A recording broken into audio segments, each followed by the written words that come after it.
Bienvenue dans un nouveau système, car Ark of Omen est à nos portes. Dans la lignée de Warzone Nephilim de l'année dernière, le nouveau pack de mission Ark of Omen apporte à nouveau des changements assez spectaculaires, avec de nouvelles règles de construction d'armées et des mises à jour des objectifs secondaires. La sortie simultanée du Munitorum et de la Data Slate ajoute une complexité supplémentaire. Pour vous aider à y voir plus clair dans cet épisode, nous allons nous concentrer sur la faction des Blood Angels. Regardons ce qu'apportent les changements. Dans un premier temps, l'armure du mépris. Elle a été complètement supprimée. Ce changement sera probablement le plus impactant pour les Blood Angels. Alors que les autres armées de Marines perdent également l'armure du mépris, beaucoup d'entre elles peuvent revenir à l'utilisation de boucliers Storm, ou devenir des armées de tir conçues pour ne pas avoir à subir de ripostes importantes. Les raisons qui ont fait des Blood Angels les plus grands bénéficiaires de l'armure de mépris en font également les plus grands perdants maintenant qu'elle est retirée. Les unités spécifiques aux Blood Angels n'ont pas accès au bouclier, mais avaient accès à une pénétration d'armure suffisamment élevée pour nullifier l'armure du mépris des unités adverses. Cette perte est un sérieux coup porté à la capacité de survie des Blood Angels.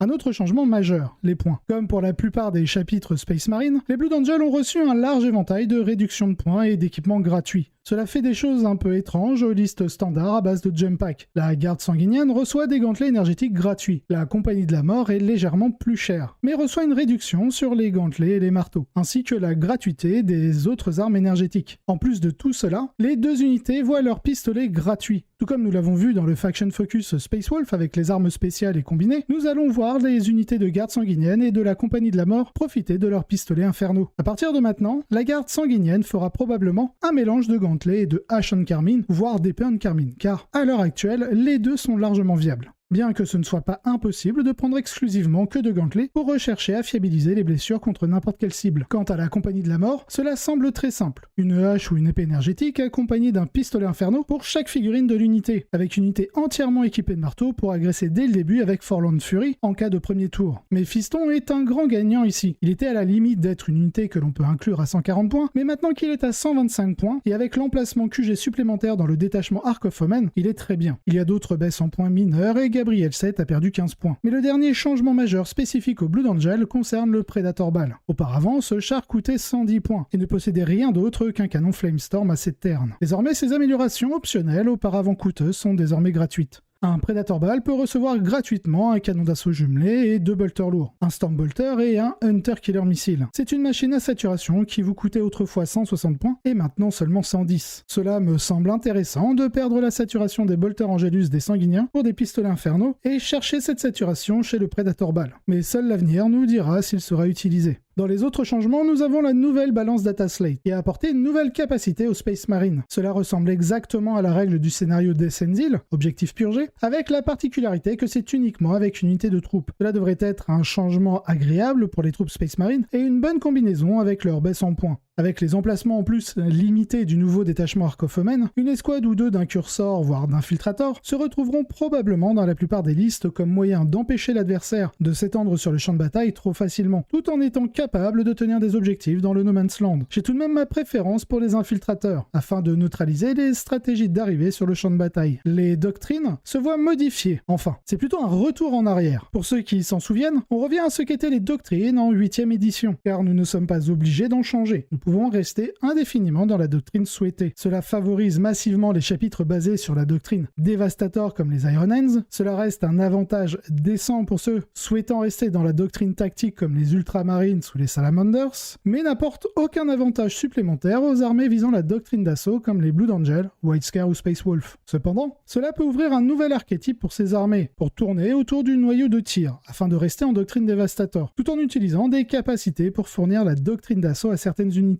Les Blood Angels semblent les plus favorables à cette stratégie, car le prêtre sanguinien l'a fourni une fois par tour. Ce type de construction est purement théorique, mais pourrait être testé à l'avenir. Tout comme Nephilim, Ark of Omen apporte des modifications sur les objectifs secondaires. Les objectifs Blood Angel ont pas mal changé. Death from Above et Fury of the Lost ont été supprimés, mais Out of Moment revient à son état d'origine. La perte des objectifs Blood Angel est un point négatif, et cela élimine plusieurs moyens pour marquer des points. Désormais, l'armée semble construite autour des bannières Out of Moment, dont on a parlé, et Shock Tactics ou Relentless Assault. Être capable de contrôler le centre et donner à son adversaire le choix entre pousser pour éteindre les bannières et Out of Moment, ce qui serait assez catastrophique pour lui car Shock Tactics permettra d'être scoré. Encore plus si le Blood Angel est deuxième joueur, ou alors laisser le Blood Angel marquer des points de victoire. Mais les joueurs agressifs seront toujours capables de mettre en place un plan de score cohérent. Dans l'ensemble, les secondaires des Blood Angels se situent à un niveau correct, mais probablement un peu moins bon qu'avant. Avec tous ces changements, il est assez difficile de connaître à l'avance ce que sera le metagame d'Ark of Omen. Nous ne pouvons que spéculer et l'imaginer, avec les connaissances que nous avons de Nephilim et ce début d'Ark of Omen. Dans les grandes lignes, presque toutes les armées ont subi un nerf, plus ou moins impactant. Il semble que les armées basées sur des véhicules soient en hausse. Les Impériales et les Chaos Knights ont très peu changé, et les nouveaux secondaires les favorisent énormément. Les Votann sont toujours bons au tir. Les Iron Hands et la Raven Wing des Dark Angel ont été renforcés, ce qui signifie que les véhicules et le tir sont de nouveau au menu. La gratuité des pistolets infernaux et gantelets pour la Sanguinary Guard est d'une grande aide à cet égard. Dans cette méta, les Blood Angels peuvent se tailler une petite place, en tant qu'armée de combat rapide, avec beaucoup d'armes infernaux que ce que l'on a connu jusqu'ici, et ils finiront probablement par être une armée avec un taux de victoire solide de 50%, peut-être plus. Regardons les listes. Dans un premier temps, celle proposée par Gunhammer. En QG, le commandeur Dante, ensuite un Sanguinary Priest amélioré en chef apothicaire, lui donnant le trait Selfless Healer et la relique d'Antera. Bien entendu, il est en jump pack. Pour le dernier choix de QG, nous avons Astorath avec le Cantique de la haine, pour le plus 2 à la charge et le Pilin Conso à 6 pouces au lieu de 3, et la Litanie de la foi, fournissant une insensible 5+ contre les blessures mortelles. Du côté des troupes, on a une unité de 5 infiltrateurs en gantelet Helix, en élite 3 unités de 7 Sanguinary Guard, tous en pistolet inferno et Ashen Carmine, puis 3 unités de 5 Death Company en jump pack, tous en pistolet inferno, 2 unités en hache énergétique et l'autre en gantelet énergétique. En restant dans la même catégorie mais pour les personnages, nous avons un Sanguinary ancien avec pistolet inferno, gantelet énergétique, la relique Wrath of Baal, classique, et le trait Rite of War, pour donner l'objectif sécurisé aux unités bases et personnages à 6 pouces autour de lui. Je ne sais pas pourquoi, mais il a intégré à la liste un judiciaire, avec le trait Selfless Valor lui permettant de faire des interventions héroïques à 6 pouces, qui synergisent très bien avec sa capacité à pouvoir infliger un Fight Last à 3 pouces autour de lui. En soutien, nous avons 2 Predator Ball, avec 2 canons d'assaut jumelés, 2 bolters lourds, un Hunter Killer Missile et un Storm Bolter pour les 2 Predators. Enfin, pour finir, parce qu'il restait 40 points en agent de l'Imperium, nous avons une unité de 5 Voidsmen at Arm. Cette liste reprend tous les avantages des jump packs, mais avec des pistolets infernaux en plus. Il y en a 38. De quoi faire trembler les armées de véhicules en plus de la phase de combat puissante que les unités ont toujours. Placez-vous au centre du champ de bataille et peu d'armées se sentiront à l'aise pour vous défier. Les Voidsmen tiennent l'objectif dans votre zone de déploiement tandis que les infiltrateurs commencent dans le No Man's Land et courent dans tous les sens en faisant un énorme écran et en collant les objectifs via la capacité Space Marine. Les Predator Balls sont à l'arrière et éliminent toutes les unités qui ne valent pas la peine d'engager vos unités avec les jump packs. Même si l'auteur de cette liste semble convaincu par son efficacité, chose que je ne remettrai pas en question, mais il me semble qu'il est tout à fait possible de faire mieux, car j'estime que le Predator Ball n'est pas suffisant. C'est pour cela que je vous propose celle-ci. Je pense que le style de jeu des Blood Angels ne changera pas de manière fondamentale, donc restez sur les bases que l'on connaît, tout en profitant des baisses en points pour combler les points faibles, voire apporter de toutes nouvelles options à l'armée. Pour commencer, les QG. Avec Dante et son trait de seigneur de guerre, vous pouvez le remplacer d'ailleurs par une version capitaine améliorée en maître de chapitre, avec la relique Visage of Death et le trait de seigneur de guerre Rite de guerre. J'aime beaucoup cette synergie qui vous permet d'annuler l'objectif sécurisé à une unité ennemie à 3 pouces via le Visage of Death, tout en étant justement objectif sécurisé via le Rite de guerre. En second choix, un prêtre sanguinien avec le trait Soul Warden pour fournir justement une insensible à 5+ contre les blessures mortelles, et la relique Armure d'Indomitus pour se combiner au stratagème Angel Sacrifice, vous permettant ainsi de protéger vos unités clés. Du côté des troupes, 2 unités de 5 infiltrateurs avec gantelet Helix et une unité de 5 intercesseurs lourds. Alors, à la base, j'avais mis une unité de Marines d'assaut, mais il restait 25 points. Vous pouvez même chercher à intégrer un lieutenant jump pack.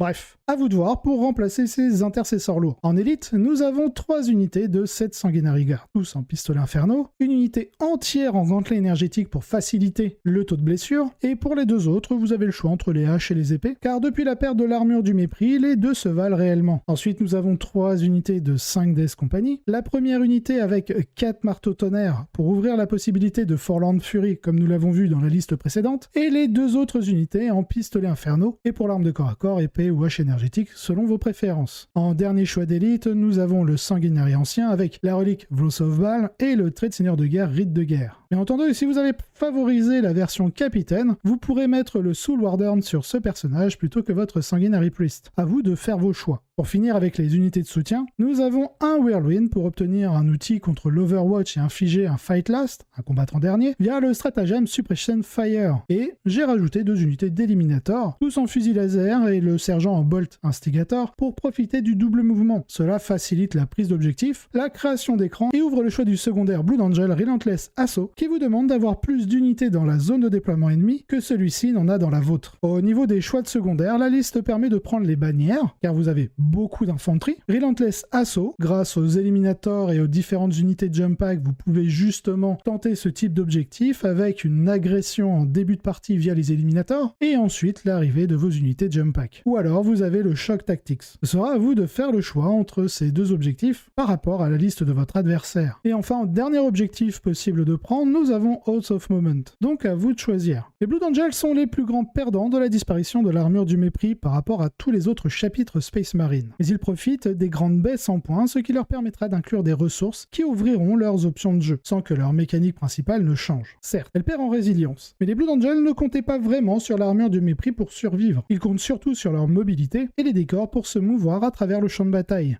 J'espère que vous avez apprécié cette vidéo. Si c'est le cas, n'hésitez pas à vous abonner, à partager et liker la vidéo, cela aide énormément la chaîne. Et dans tous les cas, je vous souhaite un excellent wargame.